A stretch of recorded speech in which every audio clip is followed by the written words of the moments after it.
আসসালামু আলাইকুম। একটি গুরুত্বপূর্ণ তথ্য নিয়ে আপনাদের সামনে হাজির হয়েছি।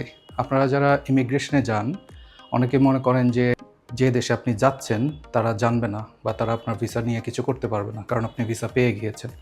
আসলে ব্যাপারটা এমন না।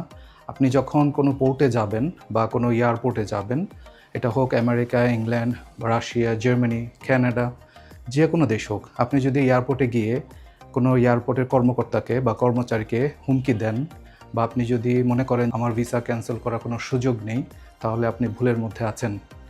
আপনি এয়ারপোর্টে যাওয়ার পরে সবসময় খুব সোবার থাকবেন, পোলাইট থাকবেন।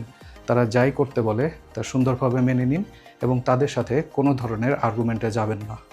যদি আপনি তা করেন তাহলে আপনার ভিসাটা বলবৎ থাকবে। আপনি সুন্দরভাবে দেশ ত্যাগ করতে পারবেন। আপনার কাঙ্ক্ষিত দেশে আপনি ঘুরে আসতে পারবেন।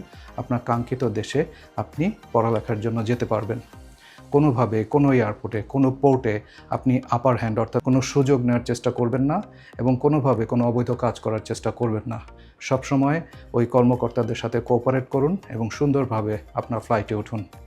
আশা করি এই তথ্যগুলো আপনার অত্যন্ত কাজে আসবে এবং আপনি আপনার জীবনের লক্ষ্যে সুন্দরভাবে পৌঁছতে পারবেন। শুভকামনা রইল। আসসালামু আলাইকুম।